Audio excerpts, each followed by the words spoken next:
एमा, नॉर्मन और रे 3 बेहद बुद्धिमान अनाथ हैं, जो ग्रेसफील्ड हाउस में 35 अन्य बच्चों के साथ एक खुशहाल और व्यवस्थित जीवन जीते हैं। नाश्ते के समय हम माँ इसाबेला से मिलते हैं, जो धैर्य और देखभाल के साथ बच्चों की देखभाल करती है। नाश्ते के बाद बच्चों की बौद्धिक क्षमता का परीक्षण होता है, जिसमें एम्मा, नॉर्मन और रे सभी पूर्ण अंक प्राप्त करते हैं। इसके बाद बच्चे हरे भरे मैदानों और ग्रेसफील्ड को घेरने वाले जंगल के बीच छुपा छुपी का खेल खेलते हैं। इस दौरान नॉर्मन जंगल में गायब हो जाता है और कोई उसे ढूंढ नहीं पाता जब तक कि एम्मा गलती से जंगल की सीमा के पास न पहुंच जाए। वहां वह नॉर्मन को बार को देखते हुए पाती है। वे बाहरी दुनिया के बारे में चर्चा करते हैं और बच्चे उस दिन के सपने देखते हैं जब वे गोद लिए जाएंगे और ग्रेसफील्ड छोड़ देंगे। उन्हीं बच्चों में से एक छोटी बच्ची कॉनी उसी दिन गोद ली जाने वाली है।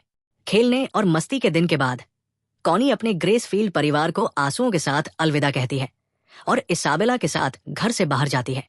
सफाई के दौरान एम्मा को कॉनी का प्रिय खिलौना लिटिल बनी मिलता है। उसे पता होता है कि कॉनी अपने नए घर में अपने प्रिय दोस्त के बिना नहीं रह सकती, इसलिए वो नॉर्मन को लेकर खिलौना लौटाने की कोशिश करती है।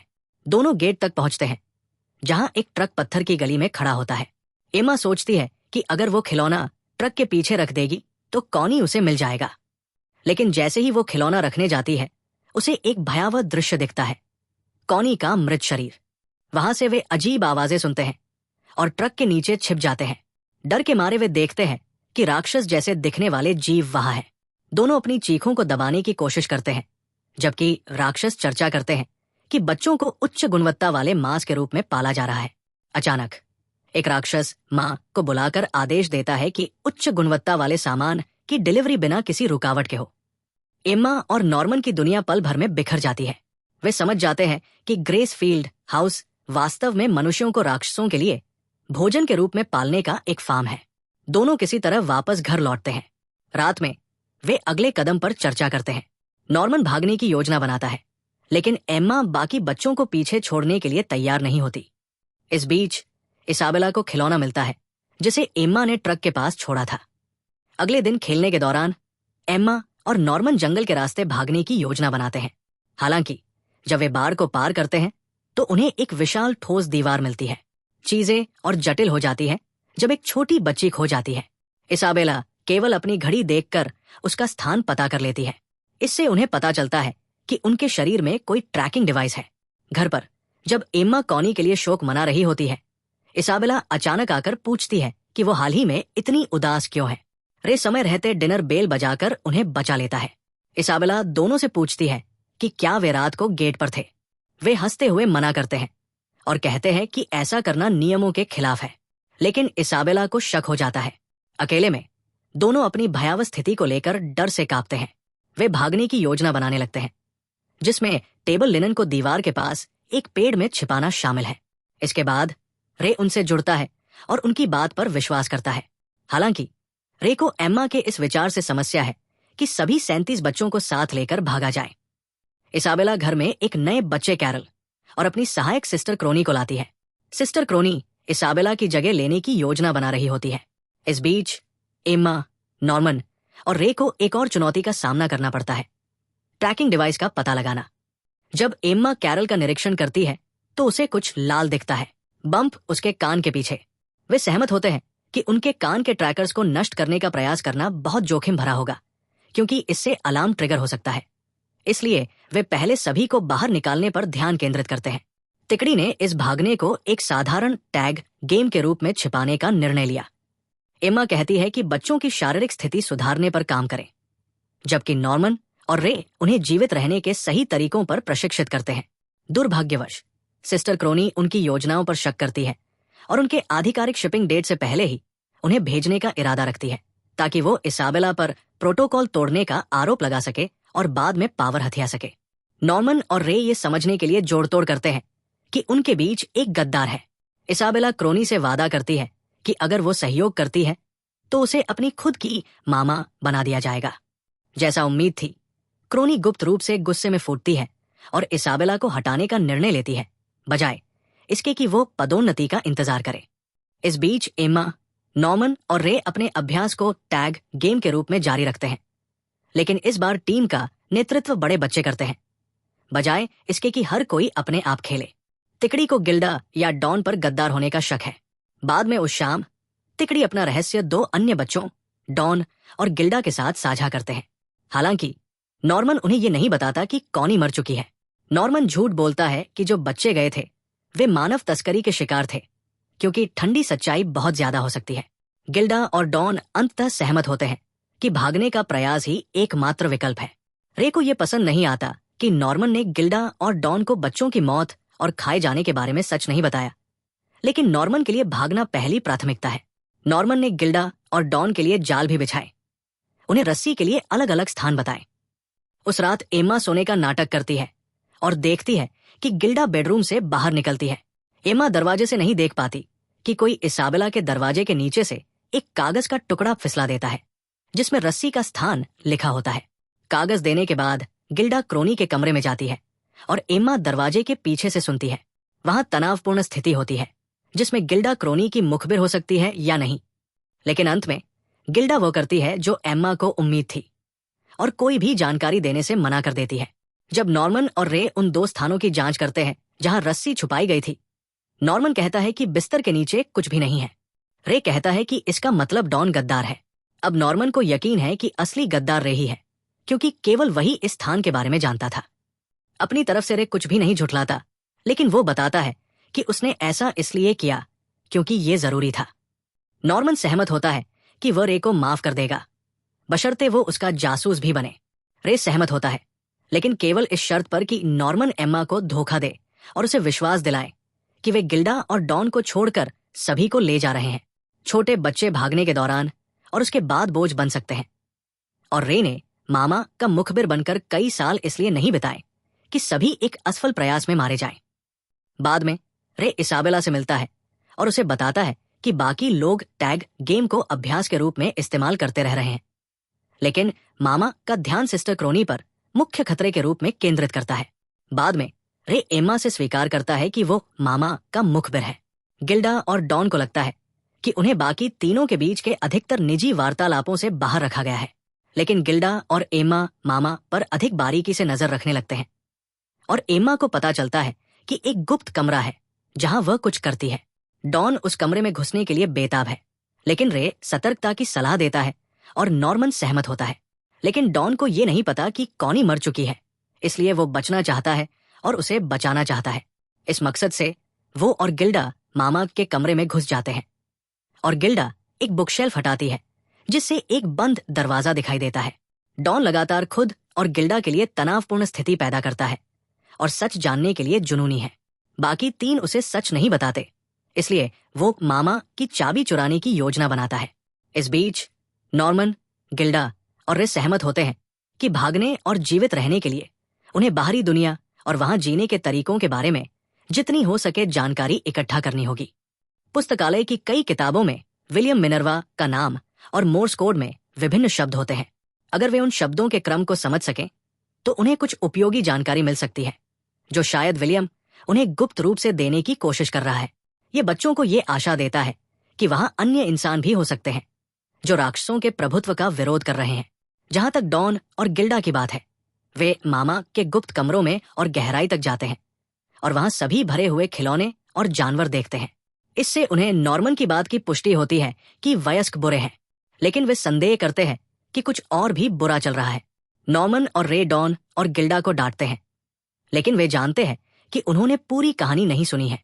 नॉर्मन तय करता है कि वह सच और जैसा कि उम्मीद थी, ये सब समझना बहुत ज्यादा है।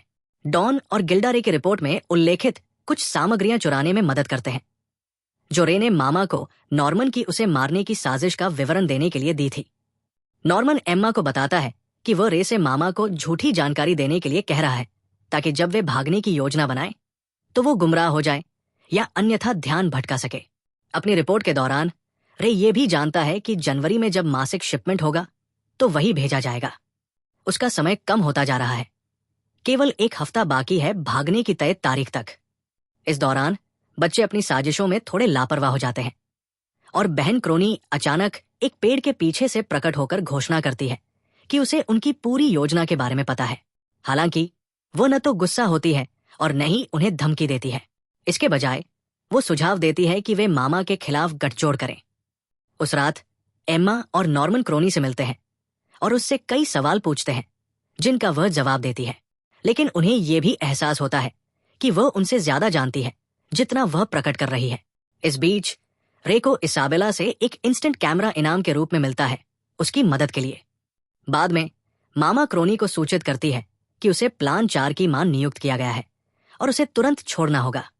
जब वो अपने सबूत दादी को प्रस्तुत करती है तो उच्च गुणवत्ता वाले बच्चों की भागने की योजना को सिरे से खारिज कर दिया जाता है, क्योंकि बच्चे अभी भी नियंत्रण में हैं। दादी फिर राक्षसों से कहती है कि क्रोनी को मार दें। इसाबेला अचानक रे की धोखेबाजी को उजागर करती है और अप्रत्याशित रूप से उनके समझौते को समाप्त कर देती है। उसे एक कमरे में बंद कर देती है और नॉर्मन और एम्मा का पता लगाने के लिए अपने ट्रैकिंग डिवाइस का उपयोग करती है। जब डॉन और गिल्डा देखते हैं कि इसाबेला घर से बाहर जाती है लेकिन रे का कोई निशान नहीं है, तो डॉन घर में दौड़ता है, दरवाजा तोड़ता है और रे को मुक्त करता है। फिर वे तीनों जल्दी से नॉर्मन और एम्मा की लोकेशन पर पहुंचते हैं। मामा नॉर्मन और एम्मा का सामना करती है और उनके फर्जी मुस्कान को खारिज कर देती है, उस दिखावे को छोड़ते हुए जो उसने 10 साल तक बनाए रखा था। वो उनसे ये भी अनुरोध करती है कि वे विरोध करना बंद कर दें और अपने भाग्य को स्वीकार करें। जब एम्मा और नॉर्मन इसाबेला की अंतिम चेतावनी को अस्वीकार करते हैं तो मामा उसका घुटना चटकाकर तोड़ देती है। फिर वो प्रेम पूर्वक उस पर पट्टी बांधती है और उसे वापस घर ले जाती है। बाद में इसाबेला नॉर्मन को सूचित करती है कि उसकी शिपमेंट की तारीख तय हो चुकी है। जब नॉर्मन प्रस्ताव करता है कि वे एम्मा के ठीक होने के बाद उसकी गैर मौजूदगी में भागने की योजना को जारी रखें, तो वे इसे अस्वीकार कर देते हैं। वे उसे कहते हैं कि वो अपना ट्रैकर बंद कर दे, जिसे रे ने अभी अभी पूरा किया है, और तब तक छिपा रहे जब तक एम्मा ठीक न हो जाए। फिर वे सब एक साथ भागेंगे। नॉर्मन योजना के लिए सहमत हो जाता है। अगले सुबह नॉर्मन अपने भागने को अंजाम देता है। दीवार पर रस्सी बांधने के बाद वो दीवार पर दौड़ता है, किनारे को पकड़ता है और ऊपर चढ़ जाता है। दूसरी तरफ एक विशाल जंगल हर दिशा में फैला हुआ है। अगर वे सभी बच्चों को उस जंगल में ले जा सकते हैं तो वयस्कों के लिए उन्हें ढूंढना मुश्किल होगा। जब मामा को आखिरकार पता चलता है कि नॉर्मन आसपास नहीं है, तो वो उसका ट्रैकिंग डिवाइस चेक करती है और उसका चेहरा ये स्पष्ट कर देता है कि ये काम नहीं कर रहा है। लेकिन एम्मा और रे की डरावनी नजरों के सामने वो मुस्कुराती है और डिवाइस को बंद कर देती है। और तभी नॉर्मन जंगल से बाहर आता है। दीवार के ऊपर और दूसरी ओर देखते हुए नॉर्मन को सच्चाई का पता चलता है। दीवार और जंगल के बीच एक विशाल गहरी खाई है जिसे वे पार करने की उम्मीद नहीं कर सकते। नॉर्मन उन्हें यह कहकर आशा की एक किरण देता है कि फार्म या प्लांट्स का कॉम्प्लेक्स एक षटकोण बनाता है जिसके एक तरफ एक पुल है, लेकिन वो उनके साथ नहीं जाएगा। नॉर्मन के अलविदा कहने का दृश्य बहुत कठिन है। सभी बच्चे या तो रो रहे हैं या आंसू रोकने की कोशिश कर रहे हैं, लेकिन कोई भी उसकी विदाई को एम्मा से ज्यादा नहीं झेल रहा है, जो उसे ट्रैकर डिवाइस ब्रेकर देने की कोशिश करती है। नॉर्मन उसे वापस दे देता है और कहता है कि हार मत मानो। नॉर्मन और मामा गेट की तरफ जाते हैं। वे गेट पर पहुंचते हैं और मामा उसे एक कमरे में इंतजार करने का निर्देश देती है, और ये आखिरी बार है जब हम उसे देखते हैं। एम्मा और रे नॉर्मन की कमी से टूट जाते हैं। दोनों आगे बढ़ने में असमर्थ लगते हैं, भले ही डॉन और गिल्डा उनका समर्थन करने की कोशिश करते हैं। रे उन्हें बताता है कि वो थक गया है और अब परवाह नहीं करता। बच्चे और मामा दोनों एम्मा की लगातार उदास स्थिति को नोटिस करते हैं। समय बीतता है और रे की शिपमेंट की तारीख आ जाती है। एम्मा उठती है और उसे चैपल में पाती है। वही दोनों ये प्रकट करते हैं कि वे मामा के सामने अभिनय कर रहे थे, उसे ये विश्वास दिलाने के लिए कि उन्होंने सचमुच हार मान ली। रे एम्मा को समझाता है कि घर को जलाना उनके भागने का सबसे अच्छा तरीका है। फिर वो एम्मा को तेल के डिब्बे दिखाता है जो उसने पिछले कुछ सालों में छुपाए थे। जैसे ही वो खुद पर तेल डालता है, एम्मा डर जाती है। रे उसे समझाता है कि वो इस दिन का इंतजार कर रहा था ताकि वो अपनी जान देकर मामा का ध्यान भटका सके और एम्मा और बाकी बच्चे भाग सकें। जैसे ही घड़ी ने आधी रात का घंटा बजाया, अब 12 साल के रे ने आग जला दी। एम्मा जल्दी से रे की ओर दौड़ी। थोड़ी ही देर में एक तेज चीख सुनाई दी। इसाबेला शोर के पीछे गई और देखा कि एम्मा जमीन पर पड़ी हुई है। रे का नाम पुकारते हुए इसाबेला ने अपने रडार से चेक किया और देखा कि रे वाकई जलती हुई आग के अंदर है।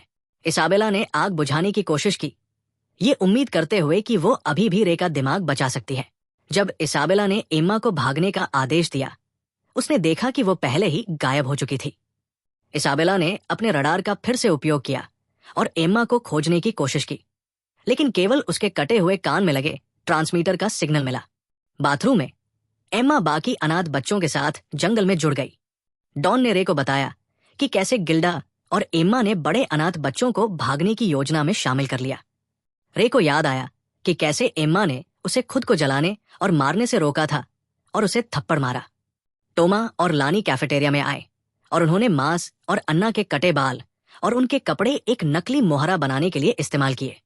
एम्मा ने रे को बताया कि नॉर्मन ने पहले ही रे की योजना को जलाने की जानकारी दे दी थी और उसके लिए एक वैकल्पिक योजना बनाई थी, जिसका मतलब था कि वे पहले से ही भागने के लिए तैयार थे। बाद में जब अनाथ बच्चों ने घर खाली कर दिया, इसाबेला ने संचार उपकरण हासिल कर लिया। वो घर के बाहर खड़ी होकर उसे जलते हुए देखती रही और हंसते हुए कहने लगी कि वो सभी बच्चों को वापस पकड़ लेगी। इससे पहले कि इसाबेला कुछ कदम उठाती, फिल उसके पीछे आ गया और उसका ड्रेस खींचा। इसाबेला हैरान रह गई कि बच्चा वहां है। जैसे ही बच्चे दीवार पर चढ़ने लगे, एम्मा ने रे को अपनी योजना में बदलाव के बारे में बताया। उसने कहा कि वो आज रात सभी छोटे बच्चों को छोड़कर वापस आएगी। फिल को उसने इसाबेला के साथ छोड़ा और समझाया कि वो नॉर्मन, कॉनी और दूसरों की फसल के बारे में समझ गया है। फिल को उसने चार्ज में छोड़ दिया, ये कहकर कि वो तैयार रहे जब वो वापस आएगी। एक और ट्विस्ट था। रे और इसाबेला दोनों पुल का इस्तेमाल करने की उम्मीद कर रहे थे, लेकिन बच्चों ने पुल के बजाय एक पत्थर फेंककर रस्सी बांधी और उसे एक पेड़ से बांधकर उस पार जाने का रास्ता बनाया। डॉन और गिल्डा ने अपनी टीमों को अलग होने का संकेत दिया। फिल ने इसाबेला को भटकाने में मदद की। आखिरी में जब एम्मा पार हो रही थी, उसने इसाबेला को अलविदा कहा और दीवार के उस पार चली गई। आखिर में पता चला कि रे इसाबेला का बेटा है। हालांकि इसाबेला को हार का सामना करना पड़ा, लेकिन वो गर्वित दिख रही थी कि बच्चे उसे चकमा देकर भाग गए। दीवार और खाई पार करने के बाद एम्मा, रे और बाकी बच्चे सुरक्षित स्थान की तलाश में निकल पड़े। रे ने पेन में छिपे हुए मोर्स कोड को देखा और गिल्डा ने पासवर्ड दर्ज किया, जो मिनर्वा द्वारा छोड़ा गया नोट प्रदर्शित करता था। नोट ने उन्हें बताया कि उन्हें कहाँ जाना है। सभी ने नॉर्मन का धन्यवाद किया, क्योंकि उनकी पेन की मदद से वे सुरक्षित स्थान तक पहुंच पाए। इस बीच ग्रेसफील्ड से भागे बच्चों को पकड़ने के लिए भेजे गए राक्षस उनका पीछा कर रहे थे। रात बढ़ने के साथ बच्चे जंगल में आगे बढ़ रहे थे जब एक जंगली राक्षस ने उन पर हमला कर दिया। डॉन और गिल्डा ने समूहों को विभाजित होने का संकेत दिया। एम्मा और रे ने समूह के पीछे रहकर राक्षस को भटकाया। भागने के दौरान वे स्नेक्स ऑफ अलोपिनेरा नामक एक जाल पर पहुंचे। रे ने योजना बनाई कि वो राक्षस को लताओं में फंसा देगा। हालांकि शिकारियों ने रे का पीछा करना शुरू कर दिया। रे ने उन्हें धोखा देकर कहा कि सभी मर चुके हैं और उनका ध्यान भटकाया। थोड़ी देर बाद शिकारियों ने सिटी में एक बच्चे का पता लगाया। एम्मा ने स्थिति का जायजा लेने की पेशकश की और बाकी समूह को आगे बढ़ने को कहा। डाउनविन होते हुए जैसे ही वो आगे बढ़ती है, वो अचानक गिर जाती है क्योंकि उसके कान की चोट फिर से खुल जाती है। जैसे ही एन उसकी जांच करती है, दूर से कोई उन्हें सुरक्षा की ओर ले जाता है। इस बीच रे पीछा करने वालों से भागता रहता है। आखिरकार उसे घेर लिया जाता है और वह जमीन पर गिर जाता है। जैसे ही उसे पकड़ने की कोशिश होती है, कोई और अचानक उसे उठाकर कहीं और ले जाता है। रे बाद में एक लालटेन के पास एक नरम अस्थाई बिस्तर पर जागता है। वो पास रखी लालटेन लेकर घूमता है और एम्मा को पास के कमरे में सोते हुए पाता है। वो उसे जगाने जाता है। एम्मा रे को देखकर खुश होती है। रे एम्मा और बाकी समूह के साथ जो हुआ था वो समझाता है। वे मिनर्वा के समूह द्वारा बचाए जाने की संभावना पर चर्चा करते हैं। अचानक पहले दिखाई देने वाली नकाबपोश महिला एम्मा की जांच करने आती है और उसे जागते हुए देखकर राहत महसूस करती है। वो उन्हें रात के खाने के लिए ले जाती है। रे को ये चौंकाने वाली जानकारी मिलती है कि जिन्होंने उन्हें बचाया वे वास्तव में राक्षस हैं और उन्हें मिनर्वा के बारे में कुछ नहीं पता।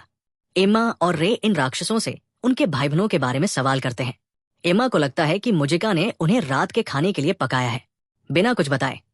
मुजिका बस एम्मा से कुछ नहीं कहती। संजू एम्मा को भागने के लिए जगह देता है। रे उसके पीछे पीछे जाता है।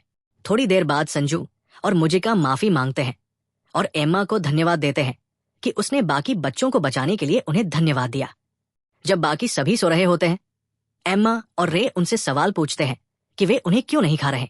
संजू अपने धर्म और भोजन से संबंधित नियमों के बारे में बताता है। फिर वे पूछते हैं कि 30 साल पहले इंसानों के साथ क्या हुआ।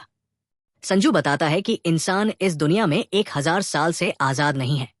1000 साल पहले इंसानों और राक्षसों के बीच युद्ध के कारण एक समझौता हुआ था। राक्षस इंसानों को खाना बंद कर देंगे, लेकिन इसके बदले इंसानों ने कुछ इंसानों को जानबूझकर राक्षसों के लिए पाला।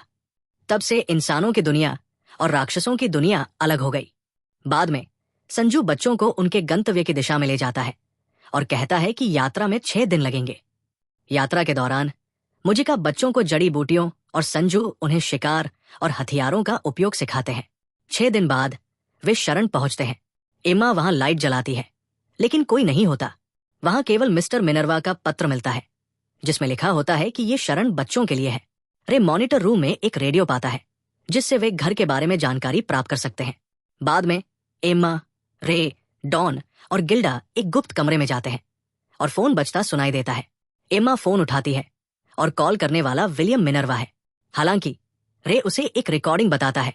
मिनर्वा अपनी बात समझाता है कि उसने ये शरण इसलिए बनाई क्योंकि वो बच्चों की बलि को सहन नहीं कर सकता था। रिकॉर्डिंग खत्म होते ही शरण में एक विस्फोट होता है। बंदूकधारी लोग अंदर घुस आते हैं। बच्चे गुप्त गुफाओं में छिपकर बच निकलते हैं। वे भागने की कोशिश करते हैं, लेकिन उनके रास्ते में बंदूकधारी सैनिक आ जाते हैं। तभी राक्षस, जो कुछ दिन पहले बच्चों से मिला था, सैनिकों को मार देता है। रे राक्षस की एक आंख पर वार करता है, जिससे वो दर्द से तड़पता है। राक्षस गुस्से में बच्चों का पीछा करता है और बच्चे चारों तरफ बिखर जाते हैं। जंगल की अंधेरी रात में जेल में एक डेमन के पास मौत का फूल था और वो इसे इसाबेला पर इस्तेमाल करने की योजना बना रहा था। अपने बॉस से एक गर्मा गर्म बहस के बाद उसने ये फैसला किया कि वो इसाबेला के साथ एक डील करेगा। वो उसे आजादी और कुछ चाही हुई चीज देगा अगर वो हमले के बाद सभी बच्चों को जिंदा या मरे हुए वापस ला सके। शेल्टर पर हमले के बाद कुछ बच्चे डेमन्स के भेष में पास के शहर में व्यापार के बहाने जाते हैं। उन्हें यह पता चलता है कि अधिकांश लोग गरीब और नाखुश हैं, क्योंकि कुलीन वर्ग ने मानव मांस का अधिकतर हिस्सा ले लिया है। एक सुनसान मंदिर में, जो शहर से दूर नहीं है, बच्चे अस्थायी रूप से रहते हैं, जबकि एम्मा और रे ये तय करते हैं कि आगे क्या किया जाए। अगले दिन टोमा और एक बच्चा अपना डेमन कस्ट्यूम समूह को दिखाते हैं और एम्मा से उन्हें शहर ले जाने की भीख मांगते हैं। एम्मा पहले तो मना करती है, लेकिन डॉन के निर्णय पर वो उन्हें साथ ले जाती है। अचानक एक पुराना डेमन छायाओं से बाहर आता है। बच्चों को अंधेपन के कारण पहचान नहीं पाता और सोचता है कि ये डेमोनिक बच्चे हैं जो यात्रा कर रहे हैं। वो अपने कबीले के लिए प्रार्थना करने लगता है और चाहता है कि सब कुछ उनके लिए बेहतर हो और शहर फिर से समृद्ध हो जाए। वो चला जाता है। शहर की झुग्गियों में 2 डेमन अपने रिश्तेदारों की बिगड़ती हालत को देख रहे होते हैं और चिंता करते हैं कि वे अगले कुछ दिन और नहीं जिएंगे। एक का मानना है कि वे बच्चे जो ग्रेस फील्ड से भागे थे अब भी जिंदा हैं और शायद शहर में होंगे। अगर वे उन्हें पकड़कर जिंदा खिला सकें तो उनके रिश्तेदार बच सकते हैं और उनकी बीमारी ठीक हो सकती है। जंगल में टोमा अपने गुब्बारे वाली मछली पकड़ने की विधि को बाकी बच्चों को दिखाता है। एक बार जब वे काम खत्म कर लेते हैं तो वे एम्मा को शहर भेजने के लिए चालाकी से राजी करने का फैसला करते हैं। लेकिन जब वे बाजार में जाते हैं तो दोनों उसी डेमन से टकरा जाते हैं जो उन्हें ढूंढ रहे थे। पहले तो माफी मांगते हुए डेमन्स को इंसानी मांस की महक आती है और वे सोचते हैं कि वे मछली के बजाय इंसानी मांस लेकर जा रहे हैं। घबराहट में दोनों दौड़ते हैं और डेमन्स उनका पीछा करते हैं। एम्मा और रे छतों से ये सब देख रहे होते हैं। तभी एक और समूह के डेमन्स उनका पीछा करते हैं। जैसे ही दोनों समूह अपने पीछा करने वालों से बचते हैं, वे फिर से नीचे कूदते हैं और मंदिर वापस जाने की कोशिश करते हैं। लेकिन अचानक पहले समूह के 2 डेमन्स उन्हें पा लेते हैं। फिर एक और समूह के डेमन्स एम्मा और रे को तलवार की नोक पर पकड़ लेते हैं, जबकि पहला समूह उन्हें मारने के खिलाफ उन्हें समझाने की कोशिश करता है। तभी उनका ध्यान एक और डेमन की ओर जाता है, जो उन्हें देखकर चौंक जाते हैं। वो डेमन एम्मा का नाम लेता है और कहता है कि वह उन्हें ढूंढ चुका है। एम्मा और रे की हैरानगी और डर में वो डेमन मास के पीछे नॉर्मन होता है। खंडहर में डॉन, गिल्डा और बाकी सभी नॉर्मन को देखकर चौंक जाते हैं। नॉर्मन बताता है कि उसे सिर्फ बलि देने के बजाय लैम्बडा नामक एक प्रयोगशाला में भेजा गया था। वहां उसने बच्चों को ड्रग्स देकर प्रयोग करने और म्यूटेट करने के कई दृश्य देखे। खुद भी कुछ टेस्ट किए गए थे, लेकिन वो एक मिनर्वा के सहायक की मदद से भागने में सफल हो गया था। कुछ समय बाद नॉर्मन ने एक ड्रग बनाया जो डेमन्स को डिग्रेड करता है और उन्हें उनके प्राचीन रूप में वापस लाता है। एमा के उद्देश्य को याद करते हुए उसने उस ड्रग का बड़े पैमाने पर उत्पादन शुरू किया ताकि डेमन्स को खत्म किया जा सके और एक इंसानी दुनिया बनाई जा सके, ताकि अब वे डर के बिना जी सके। जबकि सभी उसकी योजना का समर्थन करते हैं, एम्मा संकोच करती है। वो स्वीकार करती है कि वो डेमन्स को मारना नहीं चाहती, क्योंकि ऐसा करने से वे पहले जैसा बुरे हो जाएंगे। वो एक शांतिपूर्ण रास्ता चाहती है, हालांकि वो मानती है कि ये कभी नहीं होगा। जंगल में रे उस सुरक्षित जगह की तलाश कर रहा है जिसके बारे में नॉर्मन ने उन्हें बताया था। वहां वे साइक्लो, बारबरा और विंसेंट से मिलते हैं, जो नॉर्मन के सहकारी हैं। वे उसे बताते हैं कि नॉर्मन बाहर गए हैं और जल्द ही वापस आएंगे। नॉर्मन आता है और बाद में ड्रग का परिचय देता है। रे बताता है कि कुछ डेमन्स उस ड्रग से डिग्रेड नहीं होंगे और नॉर्मन हैरानी से उन्हें सुनता है। फिर वो गुस्से में आ जाता है जब उसे ये पता चलता है कि वे डेमन्स जिनका सामना उन्होंने किया था अब भी जिंदा है। वो मुजिका का नाम सुनकर गुस्से में प्रतिक्रिया करता है। नॉर्मन उसे याद करते हुए बताता है कि वो एक बार एक उजड़ी हुई बस्ती कियाहक थी। वो किसी भी तरीके से अपना खून किसी में मिलाकर उन्हें गैरमानव खाने वाले डेमन्स में बदल सकती थी और अपनी खून की संजीवनी से और डेमन्स बना सकती थी। ये जल्द ही डेमन दुनिया में फैल गया था और कुछ समय के लिए समृद्ध हो गया था। लेकिन राजा को इसका पता चला और उसने मुजिका के खून वाले डेमन्स का नरसंहार कर दिया ताकि डेमन्स फिर कभी विद्रोह न कर सके। ये घटनाएं मानव डेमन युद्ध का कारण बनी। लेकिन फिर मुजिका का नाम मध्यम पड़ गया। वो गुमनामी में चली गई। किसी को भी इस बात का अंदाजा नहीं था कि वो भागी हुई थी। जब से नॉर्मन ने एमा को उसकी सोच के तरीके के लिए डांटा और मुजिका और संजू को मारने का फैसला किया ताकि उसकी योजना के रास्ते में कुछ भी ना आए, बावजूद इसके कि एमा ने इसका विरोध किया। नॉर्मन को शिप कर दिया गया, सभी गेट्स को नष्ट कर दिया गया, मिनर्वा और उसके समर्थकों को खत्म कर दिया गया और मानव दुनिया में जाने का एकमात्र रास्ता वही है जहां सब शुरू हुआ था, ग्रेस फील्ड हाउस, जो उसके नीचे मीलों दूर है। एमा आखिरी समय में एक सौदा करती है। वो कहती है कि वो संजू और मुजिका को एक हफ्ते में ढूंढ लेगी और तब तक उसे अपनी योजना रोकनी होगी। थोड़ी बहस के बाद नॉर्मन अनिच्छा से मान जाता है और अपने पुराने दोस्तों को उन्हें ढूंढने के लिए 5 दिन देता है। लेकिन जैसे ही वो उन्हें रवाना करता है, वो बेसमेंट में नीचे चला जाता है और घोषणा करता है कि योजना अभी भी जारी है और वो सभी को मार डालेगा जब वे दोनों राक्षसों को उसके पास लाएंगे। डॉन और गिल्डा एमा और रे के साथ मिलकर उन्हें ट्रैक करते हैं और नॉर्मन के पास लाते हैं। साथ ही ये भी सुनिश्चित करते हैं कि वे मुसीबत में न पड़े। लेकिन बेस पर नॉर्मन को खांसी का दौरा पड़ता है और उसे अपनी शिपमेंट की रात याद आती है। नॉर्मन को वो स्पेशल फैसिलिटी याद आती है जहां उसे ले जाया गया था। उसे उसके शिपमेंट के दिन बलिदान नहीं किया गया था। एक आदमी जिसका नाम पीटर रैटरी था ने उसे रिसर्च में मदद करने के लिए कहा। नॉर्मन को एक फैसिलिटी में ले जाया गया जहां उसने टेस्ट दिए और हर सवाल का सही जवाब दिया। सिस्लो पर अलग अलग म्यूटेशंस का इंजेक्शन लगाया गया, बारबरा को टॉर्चर किया गया, जाजी को दीवार से जकड़ कर रखा गया और विंसेंट पर उसके सिर पर एक्सपेरिमेंट किए गए। अपने वहां के समय के दौरान नॉर्मन ने फैसिलिटी से भागने की योजना बनाई। उसने एक बॉल में विस्फोटक रखे। एक दिन उसने इसे ट्रिगर किया और अपने प्लान में सफल रहा। उसने बचे हुए कैदियों को बचाया, जिसमें वे 4 लोग भी शामिल थे जो अब उसके साथ काम करते हैं। उसे मरने से पहले एक आदमी ने एक पेन दिया। वर्तमान समय में जंगल में 4 लोग एक जंगली राक्षस से भाग रहे थे। रे ने उसकी आंख पर गोली मारकर उसे गिरा दिया, जबकि एमा थकावट के कारण गिर गई। वो लगभग खा ली जाती, लेकिन संजू उसे मार देता है। जब उन्हें संजू और मुजिका मिलते हैं तो वे उन्हें नॉर्मन के पास ले जाने की कोशिश करते हैं। हालांकि ये सब व्यर्थ था, क्योंकि नॉर्मन और उसका समूह गांव पर छापा मार देता है। उन्होंने राक्षस गांव में एक बम बनाया और वो ड्रग फैलाया जो उन्हें डीजेनरेट करता है और वे एक दूसरे पर हमला करने लगते हैं। 2 युवा राक्षस अपने घर से भागने की कोशिश करते हैं और नॉर्मन व्यक्तिगत रूप से गांव में उन्हें मारने के लिए जाता है। एक छोटी राक्षसी लड़की अपने दादा को खोजने की कोशिश करती है, वही राक्षस जो प्रार्थना करता है कि सब ठीक हो जाए। जैसे ही वो लौटता है, वो देखता है कि गांव जल रहा है। उसे समझ आता है कि क्या हो रहा है और वह अपनी पोती को ढूंढने की कोशिश करता है। ड्रग उन तक पहुंचता है और छोटी राक्षसी डीजेनरेट हो जाती है, लेकिन उसके दादा नहीं। उसे एहसास होता है कि वो मुजिका के खून के संक्रमण का वंशज है। वह उन्हें मारने की कोशिश करता है। नॉर्मन अपने समूह द्वारा राक्षसों पर मचाई गई तबाही को देखता है और कुछ पछतावा करता है, लेकिन खुद को संभालता है और लड़ाई की तैयारी करता है। एमा और रे नॉर्मन को समझाने की कोशिश करते हैं कि वे राक्षसों को मारे बिना भी भाग सकते हैं। नॉर्मन एमा के सामने रो पड़ता है, अपने अनुभव और जल्दबाजी में किए गए फैसलों से कुचला हुआ। मुझिका आती है और महिला राक्षस को खून से भरा गिलास देती है और उसे इसे सब में फैलाने का निर्देश देती है ताकि वे फिर से डीजेनरेट ना हो। बारबरा राक्षस को मारने की कोशिश करती है, लेकिन उसमें खुद को देखती है और उसे माइग्रेन हो जाता है। जाजी राक्षस पर हमला करता है, लेकिन नॉर्मन उसे रोकने के लिए कहता है। बारबरा अपने होश में आती है और जवाब देती है कि नॉर्मन बदले से ज्यादा महत्वपूर्ण है।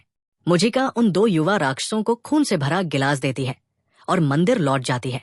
वही टोमा और लैनियन रे के पास घबराहट में दौड़ते हुए आते हैं और बताते हैं कि फिल और बाकी लोगों को शिप किया जाने वाला है, लेकिन उन्हें पता नहीं है कि यह रैटरी द्वारा सेट किया गया एक जाल है। रैटरी और उनकी नई ग्रैंडमा इसाबेला ग्रेसफील्ड जैसी हाई क्लास फार्म्स की जरूरत खत्म करने के लिए लैम्बर्ट स्टाइल फार्म्स को जल्द ही विस्तारित करने की योजना बनाते हैं। नॉर्मन को एहसास होता है कि वे जल्दी शिफ्ट करने की योजना बना रहे हैं। एमा फिल और उसके समूह को बचाने की योजना बनाने की कोशिश करती है, भले ही रे को शक है कि ये एक जाल है। छोटी राक्षसी लड़की एमा को वादा किए गए पेन का एक टुकड़ा देती है। पेन ग्रेसफील्ड हाउस के अंदर और बाहर के ब्लूप्रिंट दिखाता है और मानव दुनिया का गेट भी। ये ड्रग्स के साइड इफेक्ट्स के इलाज का नुस्खा भी बताता है। एमा, रे, नॉर्मन और अन्य बच्चे फिल और बाकी लोगों को बचाने के लिए ग्रेसफील्ड लौटने का फैसला करते हैं, लेकिन जब हर कोई सो रहा होता है, विंसेंट को ग्रेसफील्ड में रेडियो कॉल करते हुए देखा जाता है और इसाबेला दूसरी तरफ से कॉल उठाती है। नॉर्मन ग्रेसफील्ड में फिल और 119 अन्य बच्चों को बचाने के लिए एक ब्रेक इन की योजना बनाता है। वे गर्म हवा के गुब्बारों को लॉन्च करने और फार्म्स पर एक डेमन किलिंग ड्रग गिराने की योजना बनाते हैं। हालांकि विंसेंट पीटर रैटरी के बेस की जानकारी रैट आउट कर देता है, जिससे इसाबेला को सुरक्षा को अपडेट करने और रेड से निपटने का मौका मिल जाता है। इसाबेला का इरादा नॉर्मन को पकड़ने और बाकी सभी को मारने का होता है। रैटरी ऑपरेशन को हरी झंडी देता है। इस बीच फिल, साइमन और अन्य बच्चों को फार्म से जल्द ही शिप आउट होने के लिए तैयार रहने के निर्देश दिए जाते हैं। लैम्डा के बच्चे गर्म हवा के गुब्बारों के माध्यम से ग्रेसफील्ड में प्रवेश करने की कोशिश करते हैं। हालांकि गर्म हवा के गुब्बारे सिर्फ छलावा होते हैं, जो जमीन से टकराने पर विस्फोट करते हैं। ये संजी और नॉर्मन के सह कॉन्स्पिरेटर्स को ऊपर से हमला करने और डेमन्स को मारने का मौका देता है। वे अंदर घुसने में कामयाब होते हैं और वहां मौजूद डेमन्स पर धुएं के बम से हमला करते हैं। विंसेंट नेटवर्क में घुसपैठ करता है और रैटरी को फंसाने के लिए ताने मारता है। डेमन्स देखते हैं कि एमा सीसीटीवी सिस्टम को खराब कर देती है। लाइट्स बंद हो जाने के बाद एमा बच्चों को एलिवेटर की ओर ले जाती है। फिल सूटकेस वाली महिलाओं को विचलित करता है, जिससे वे लड़खड़ाकर गिर जाती हैं और बच्चों को पकड़ नहीं पाती। बच्चों का समूह एलिवेटर तक पहुंचता है, जहां सभी का पुनर्मिलन होता है। हालांकि ये पुनर्मिलन ज्यादा देर तक नहीं टिकता, क्योंकि ब्रीडर्स एसएमजी की नोक पर उन्हें रोकते हैं। इसाबेला व्यंग्यपूर्ण ढंग से बच्चों का स्वागत करती है। रैटरी बच्चों की हार को स्वीकार करता है और उन्हें आत्मसमर्पण करने को कहता है। जैसे ही रैटरी एमा को मारने की कोशिश करता है, इसाबेला रैटरी के खिलाफ हो जाती है और उसकी पीठ पर बंदूक तान देती है। सभी उसके साथ हो जाते हैं। भले ही संख्या और हथियारों में रैटरी अधिक मजबूत हो, वो मानता है कि बैकअप आने की वजह से वो सुरक्षित है। हालांकि बैकअप को डेमन टाउन के नागरिकों ने मुजिकोव, संजो और विल के साथ फार्म्स के खिलाफ विद्रोह में खत्म कर दिया था। बिल एलिवेटर चैम्बर में घुसता है और रैटरी के खिलाफ युद्ध की घोषणा करता है, जिसने सदियों की भूखमरी और दमन को सहन किया। जैसे ही इसाबेला रैटरी को मारने की कोशिश करती है, वो एक चाकू निकालकर अपनी जान ले लेता है और अपने भाई की हत्या पर पछताता है, जो और कोई नहीं बल्कि विलियम मिनर्वा है। रैटरी की मौत के साथ ग्रेसफील्ड के निवासी आखिरकार मानव दुनिया में जाने में सक्षम हो जाते हैं। वे एलिवेटर के जरिए मिनर्वा के उल्लू के निशान वाले एक पेड़ जैसे दरवाजे तक पहुंचते हैं। वे पेन को उल्लू की एक आंख में डालते हैं, जिससे दरवाजा खुल जाता है और वे अनजानी खाली जगह में चले जाते हैं। जैसे ही वे गायब हो जाते हैं, एमा, रे और नॉर्मन प्रकट करते हैं कि वे डेमन वर्ल्ड में ही रहने वाले हैं। नॉर्मन के सह कॉन्स्पिरेटर्स उनके साथ जुड़ते हैं, क्योंकि वे पीछे छूटे अपने साथियों को बचाना चाहते हैं। डॉन और गिल्डा छोटे बच्चों की देखभाल करने के लिए इसाबेला के साथ मानव दुनिया में चले जाते हैं। दरवाजे बंद होने लगते हैं और फिल एमा को आखिरी बार गले लगाने के लिए दौड़ता है। वो वादा करता है कि अगर वे ज्यादा देर लगाएंगे तो वो उन्हें लेने आएगा। वे न्यूयॉर्क शहर में पहुंचते हैं, जहां लोग उनकी मदद करते हैं। इंसानों और डेमन वर्ल्ड के दावों के विपरीत बच्चे आखिरकार सामान्य कपड़े पहनते हैं, स्कूल जाते हैं और अपनी जिंदगी सामान्य बच्चों की तरह बिताते हैं। डेमन वर्ल्ड में वापस बाकी सभी बंजर जमीनों और पहाड़ों को पार करते हुए अन्य फार्म्स के बच्चों से मिलते हैं और उन्हें बचाते हैं। वे अंत युद्ध से तबाह एक युद्ध क्षेत्र को पार करने के बाद राजधानी पहुंचते हैं। मुजिका अपना खून अन्य डेमन्स के साथ साझा करने में सक्षम होती है और अपने प्रयासों के लिए प्रशंसा प्राप्त करती है। मानव दुनिया में वापस कई साल गुजर जाते हैं और सभी बच्चे बड़े हो जाते हैं। न्यूयॉर्क के बाहरी इलाके में फिल एमा से आखिरी बार मिलता है, जिसने अपने मिशन में सफलता प्राप्त की। The end. अगर आपने वीडियो का आनंद लिया हो तो लाइक, शेयर और सब्सक्राइब जरूर करें। अगली बार मिलते हैं